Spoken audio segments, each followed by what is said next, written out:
Today's LoadTrek Learning Academy. Today's session is covering timeline basics. Our morning session is always just a little bit smaller, so if you have any questions, just holler or just wait till the end.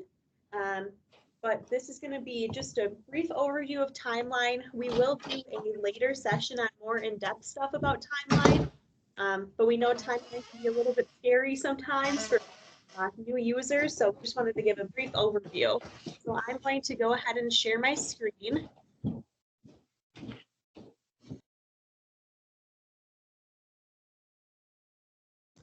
All right, so here is the web app of LoadTrek. To get to timeline, it's the first icon on the top.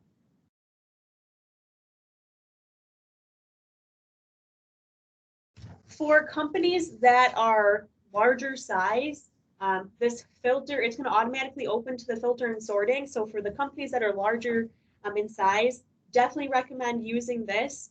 It'll help move things along a little bit faster.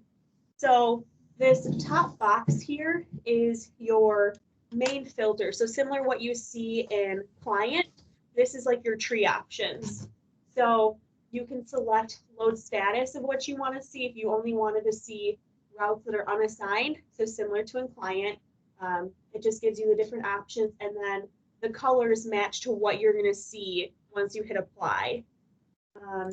Then also load type. You have customer. Personally, I use customer and driver groups the most. So I want to see a specific customer group. So if you're a mail contractor, just seeing one contract and then one driver group, which that's what I would do if you are, let's say, a manager of a certain area or dispatch. If you just want to see one area, it's going to help you sort through it a lot faster. But then you also can do, if you guys have groups for your customer groups, you can do stop location, which would be a little bit tedious, but it could be helpful. And then your driver groups. And then if the routes haven't started. And then the 1, 2, 4 exceptions only. If you're looking at, let's say today, and you want to see routes that have exceptions. So if a driver arrived late, they had an early start, stuff like that, doing exceptions only are only going to show routes that have those kind of issues. And then this bottom part, this is a new feature to timeline. We call this the audit mode, which we're going to go more in depth about the audit mode in a later timeline part. But what this does is, again, kind of shows your exceptions, allows you to do a threshold of whatever time you want to see, and it's only going to show those routes and loads that have exceptions. Then over here on the left-hand side of that box, you have the option of how you want to see your view. So you can only see the load side. So it would be similar to in client where you just want to see the left-hand side where your loads are. Routes would be the routes that are actually on the drivers. So in timeline, it's going to be the right-hand side of the tree, which would be the middle section in client, or you want to see both, which is similar to what you see in client now. And then here's just your typical calendar. So what I'm going to do is I'm just going to select a driver group. I'm going to do SX drivers. I want to see today, and I'm going to do both. I'm going to hit apply. And then for larger companies, that first initial, once you put your filters in, it might take a little bit to get there. But once you do have the filters set up, it can be zooming right through for you. And then just one other thing. So here, this is your load side on the left-hand side. Here's your route side where the drivers are. If you click on the timeline icon in the top left corner, it'll bring you back to that filter and sorting. So if you ever want to change what you're looking at, just click the timeline button. And then there is a legend. So if you're unsure about what something means, again, this is a little bit different when you're in the audit mode. So we will go over that at a later time. But these are the general colors of these bubbles here that you can see kind of behind of what they mean. Then there's also a take a tour. So you can flip through this and it'll tell you what certain things mean if you ever forget. And then some features that are newer are load import and DRO load import. We won't go through those today, but if you do want to use those, if you have a new contract, you can use Load Import to download all that information into your system.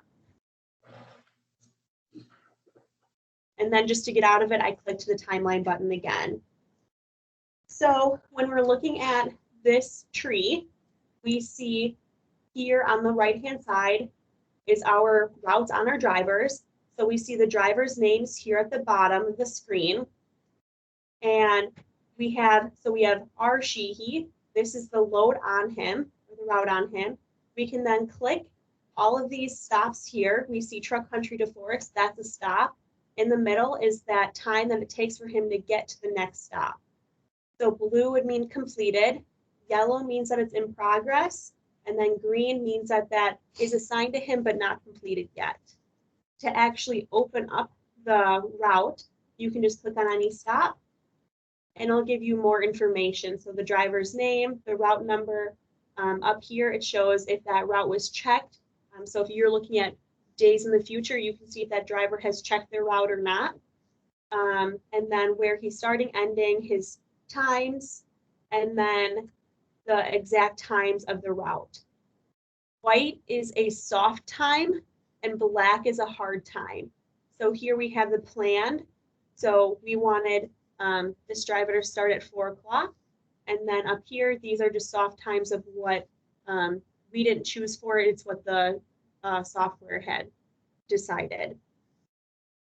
And then two, if how everything links together, you can actually click over here, this gray bar. This is the load itself.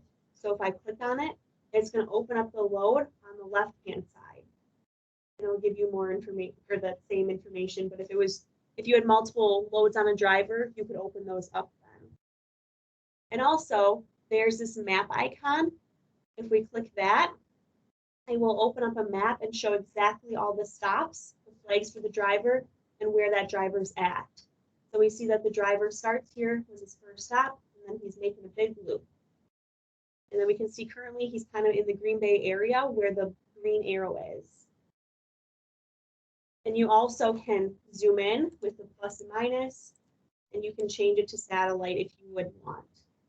And it's going to tell his vehicle number and all that kind of information.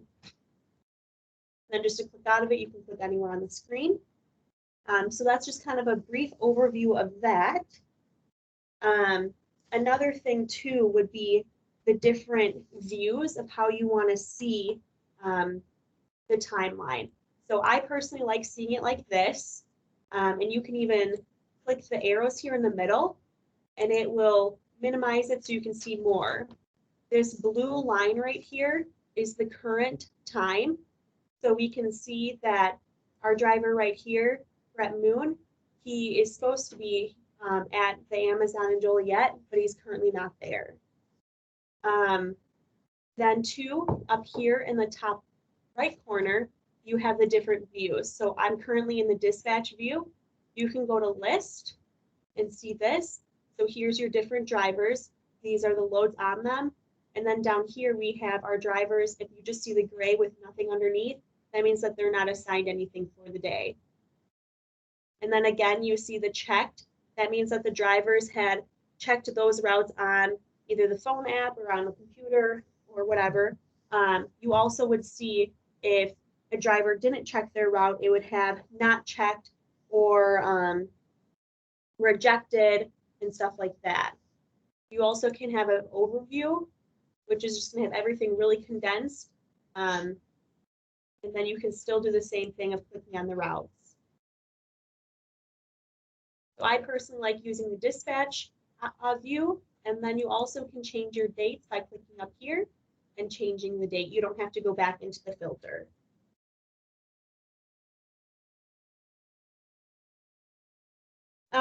The next thing would be kind of, I know we touched over it just a little bit, but the colors. So blue would be completed. And then green, that they haven't, it's assigned, but they haven't arrived yet. And then yellow and orange. Yellow would be that there's some sort of issue. So here it's saying that our driver had arrived late, which he did. He had him planned at 4:45 and he didn't leave till 6, almost 7 o'clock. And then orange would be the opposite. That would be an early route start. So if we click on this driver, actually, so the orange and the yellow are a little bit different too when we go into the audit mode. Orange would show in the audit mode. So you have blue is completed, yellow is in progress, green is assigned, but it's not showing or that they haven't got there yet. And then you have red is unassigned. And if we go to previous days, you'll see gray is filled loads. And then another thing too is right from this screen, you can actually build a load. So where in client, you would have to switch to jobs, you can build your load right from this screen. So how you would do that is you would click this plus arrow. That's going to have you build a new load. So you either can select the down arrow for the load or the customer you want to use, or you can click this plus sign and you can create a new customer. Again, you would just need the customer's name as the only requirement, and everything else is if your company wants to enter it. And then if you were building a new customer, you would click the check mark. And then since I'm not doing anything, I'm just going to hit the X and avoid that out. Then very similar to when you are in jobs, you are going to just enter or select your customer. So for this, I'm going to use just anything random. And then ordered by, I'm going to put my initials. And then reference. So same as you would do in client, this is where you could put your trip number or anything, how you would use it in your company. So I'm just going to put trip 1. In the comments, typically companies like to put the frequency or if you're doing freight or pickup numbers and stuff like that or whatever is helpful for the office. And then if I'm going through with this load, I'm going to click the check mark. If I wanted to completely discard it, I could hit the X. I'm going to click check. Now it's going to have me enter a stop. Again, similar to with the loads, I can click the down arrow to select a location, or I can just type it in because searching through that would be a pain in the butt. I know a lot of companies have a lot of locations. It would be easier just to type it. Or you can click the plus sign and you can enter a location. This search nearby is a new feature that we're currently still working on, where it can kind of help you if you typed in the location name. So if we did subway and did search nearby, it'll give you all the suggestions for that. So that's still work in progress. But this would be similar to what you do currently in setup. One thing to note, if you were using this to add a new location, currently you still need to go back into setup to create that geofence. So you could do all the information here to create the location, but you wouldn't need to go into setup to create that geofence. And again, if you created a new location, you would click the check mark. If not, you wanted to get rid of it, you could check the X and that would discard it. So I'm going to do a stop here. Then it automatically fills in that information. And then same as in client, you're going to select what you're doing. So I'm going to do fuel. And then right here, priority, this would be if you wanted it to be a soft time or a hard time. So if I choose appointment, I'm going to actually fill in the times that I want. Flexible time, that would be your soft time. So similar where in client, you don't really fill in the times. You leave it as 0000. I'm going to do a hard time though.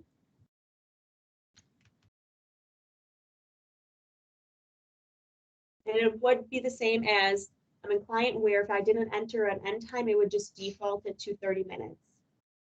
I'm going to assign later to show you guys that portion. And then in the comments, you could write whatever you needed, your pickup, your stop information, anything like that. And then to save this information, I'm going to hit the check mark. Again, if you didn't want this information anymore, you can hit the X to discard it. And then it's going to ask if I want to save this load. Yes. And now we see our load built here. To add any additional stops, I would click add stop and do the same process again. In this, you can already do your billing. So I could add my billing type if I had something. So if I just did flat rate, do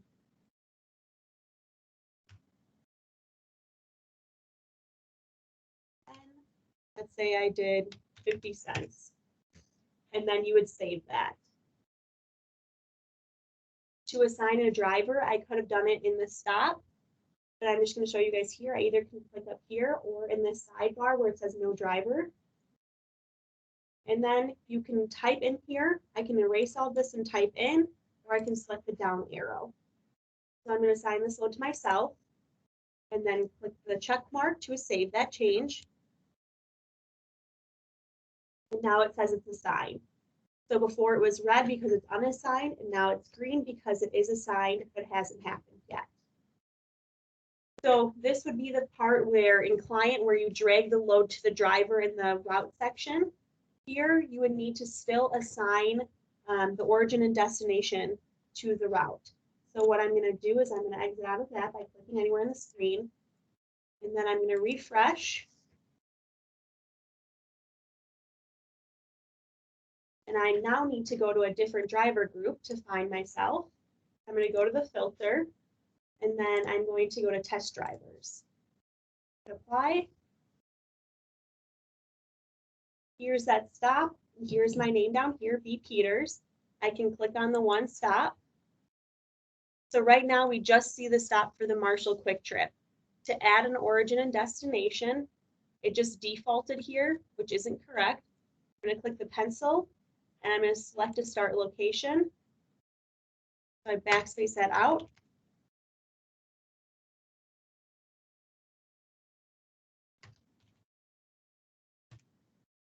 And then to save that, I'm going to click the check mark.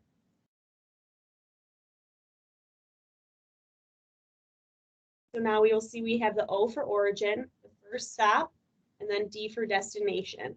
And again, the white are the soft times, so that's what time it's telling me I need to leave to get to Marshall by 1600.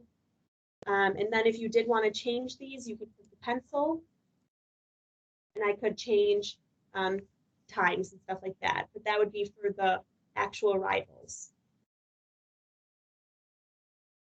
And then if I wanted to see the route, I could click the map. And here we see the origin, and then driving to Marshall for the quick trip, and then coming back for the destination. So this is a really helpful tool if you have new routes or a new contract. You can see your the stops and how they all line up, if it's out of order, or if you have a geofence or a location issue. If somebody put in the wrong town or the wrong geofence, the flags would be all wonky. So this is a great tool to make sure you have everything assigned properly.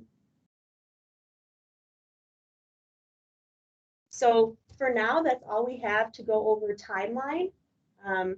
If you guys have any questions, feel free to ask now or send us an email at questions@loadtrek.net. But we will stay on for a little bit and you guys can ask questions.